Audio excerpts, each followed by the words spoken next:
Welcome to Screeching with Charis. I'm Charis Cotter, and tonight I thought I'd revive the ancient tradition of telling ghost stories at Christmas.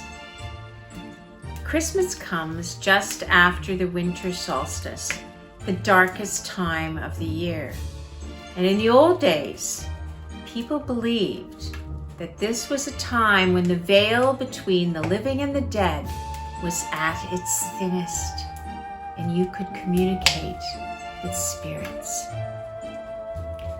So tonight is the perfect time for us to open our hearts and minds and commune with the dead. I'm going to read you a story from my latest book, Screech, Ghost Stories from Old Newfoundland. It's a story called the Skylarking Ballerinas, and it happened in St. John's in around 1938.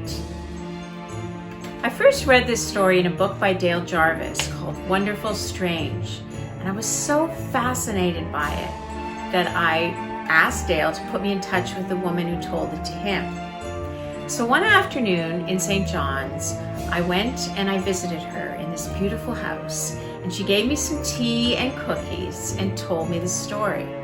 And she added all kinds of details that hadn't been in the story she told to Dale. And she told me all about her life in St. John's and what it was like to live there in the 30s. And I had a really charming afternoon. And after that, I started telling the story. And I told it to people all over Newfoundland, children and adults, and across Canada. And I've told it again and again over the years. But I have changed the circumstances and all of the people's names. But the ghost story that's at the heart of this, that ghost story is exactly the same.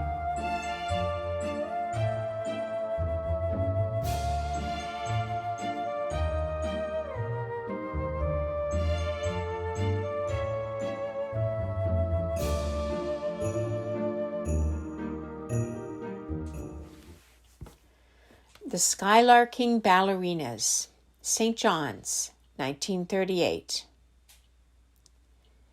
Emily Noseworthy couldn't get to sleep. She tossed and she turned and she counted sheep, but nothing worked. Everyone else in the big house on Gower Street in the city of St. John's was asleep. Her 3 sisters and her 2 brothers were asleep in their rooms downstairs on the 2nd floor. Mrs. White, the housekeeper, and Annie, the maid, were asleep in their rooms down the hall. Emily didn't know if her parents were asleep or not, because they were away on a trip to Canada and wouldn't be back in St. John's for 2 more weeks. It seemed everyone in St. John's was asleep. Outside her window there were no more sounds of passing cars or horses. There were no boats hooting their horns as they steamed in and out of the harbor, which was just a 10-minute walk down the hill from Emily's house. The entire bustling city was still. Only Emily was awake.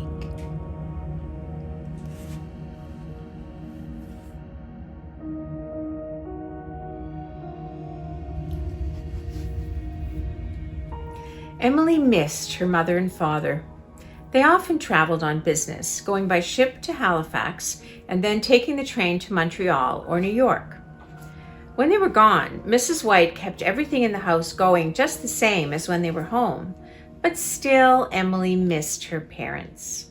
She missed her mother's soft cheek when she kissed her goodnight, and her quiet voice, and the way her skirt swished as she moved from room to room. She missed her father's twinkly eyes and his scratchy mustache and his 3-piece suit with the waistcoat buttoned up. He always wore a 3-piece suit. Emily had never seen him dressed in anything else.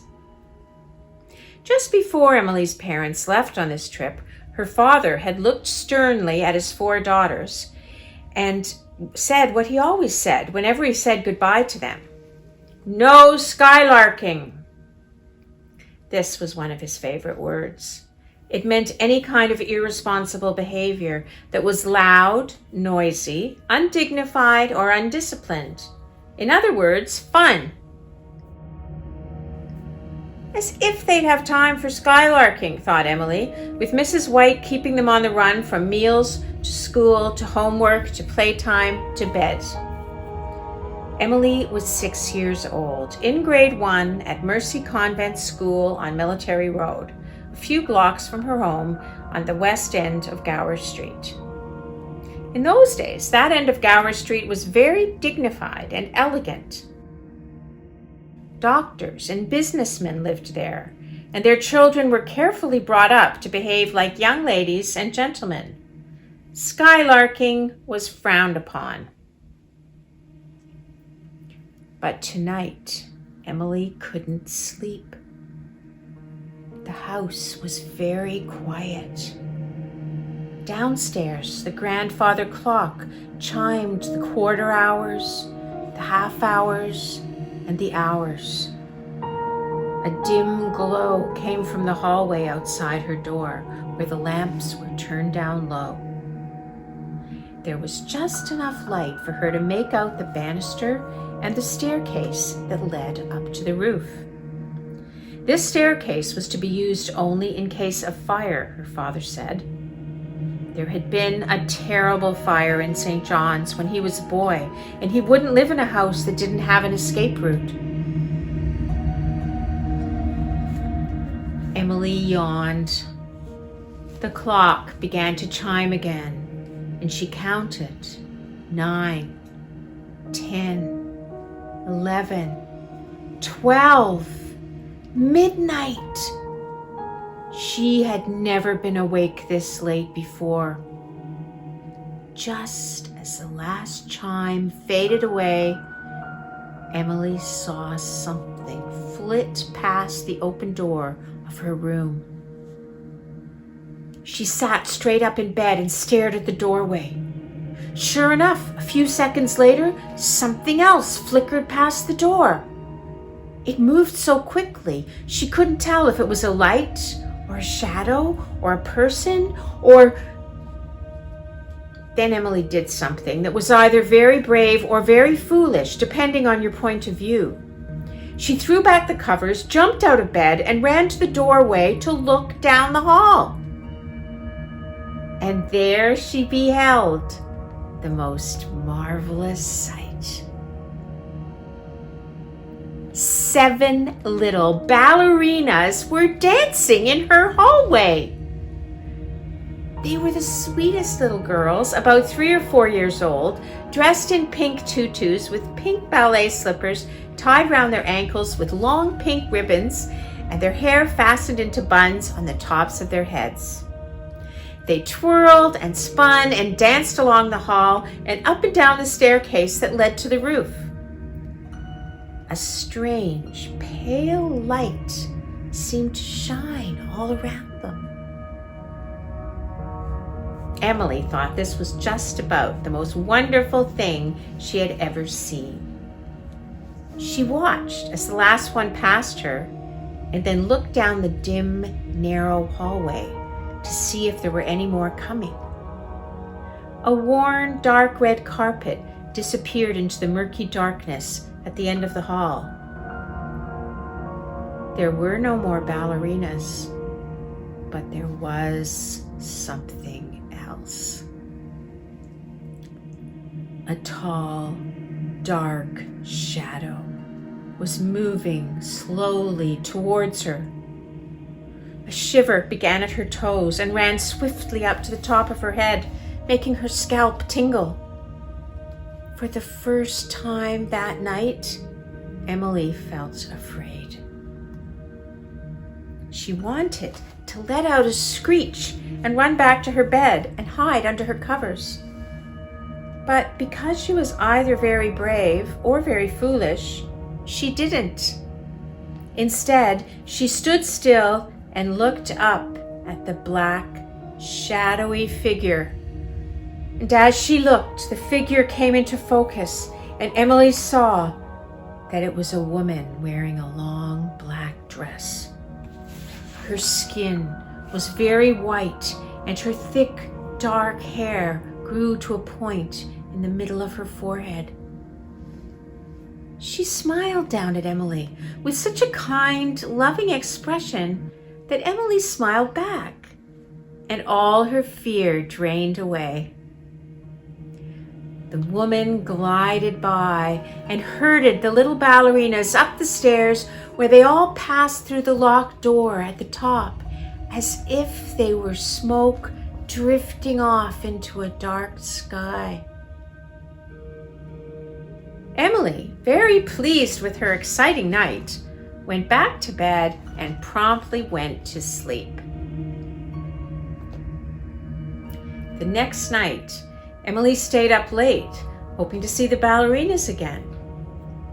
She watched and waited, but nothing happened. The grandfather clock struck 9, 10, 11, 12, midnight. And then, just as the last chime faded away, something fluttered past her door.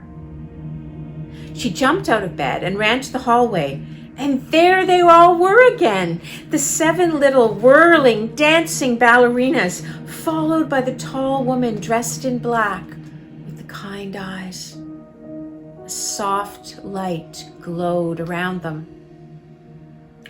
This time they danced up the stairs, then leaped down over the banisters and ran up again, practicing their twirls and jumps as they went. The woman seemed to be instructing them, speaking in a low voice and pointing to their arms or legs as they skipped their way up the stairs.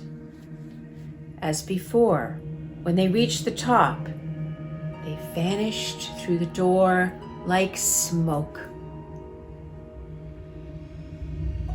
Every night for a week, Emily managed to stay awake past midnight to watch for the dancers. And every night they came back to skip and swirl down the hallway and then up the stairs, followed by the woman in black. On the 8th night, Emily had a hard time staying awake. She was very, very tired from so many nights without proper sleep. She tried everything she could not to fall asleep, even holding her eyes open for a while with her fingers, but nothing worked. Long before the grandfather clock chimed 12, Emily was fast asleep. The next thing she knew, light was flooding in her window, and it was morning. She had missed the dancers. That night, Emily was determined to stay awake. She didn't pull up the covers, hoping she would be too cold to fall asleep.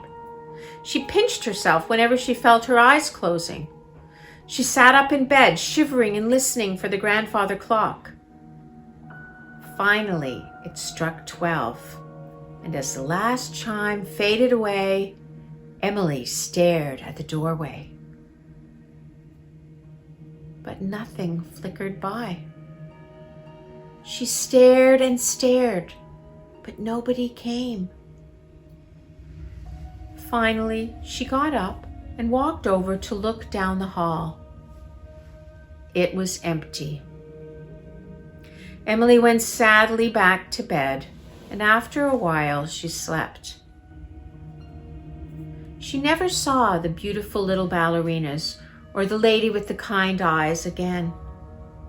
When her parents returned from their trip, Emily didn't mention her nighttime visitors. She had the feeling that her father would consider staying up till all hours to watch ghostly ballerinas a particularly dangerous form of skylarking. About a year later, Emily was helping her mother turn out some dresser drawers in the spare room. The bottom drawer was full of old letters, photographs, papers, and bits of ribbon. Her mother picked up a faded photograph and smiled. Well, look at that, she said. I haven't thought of her in years. Mrs. Moore. Emily looked over her mother's shoulder and caught her breath. The woman who smiled out at her from the photograph had a very pale face and thick dark hair that grew into a point on her forehead.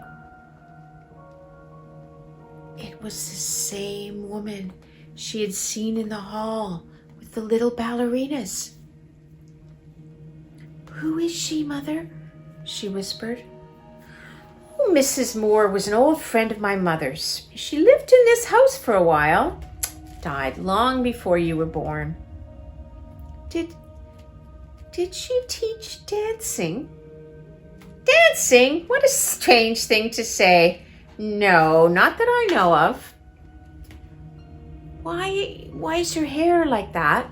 said Emily, pointing to the little point of hair on the lady's forehead. "Sometimes hair just grows that way," said her mother, looking more closely at the picture. "It's called a widow's peak, and it's considered a sign of great beauty." Emily stretched out a finger and touched the woman's hair in the photograph.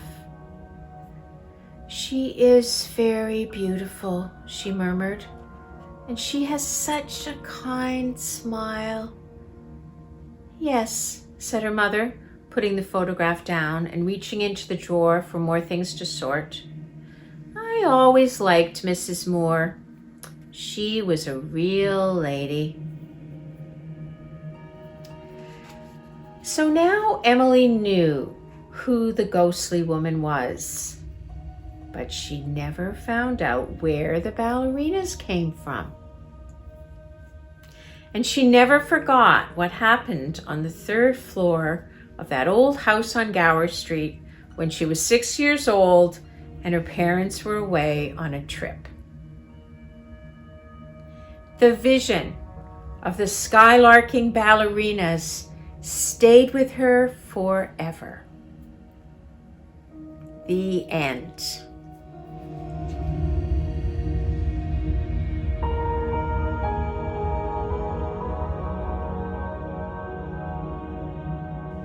Merry Christmas.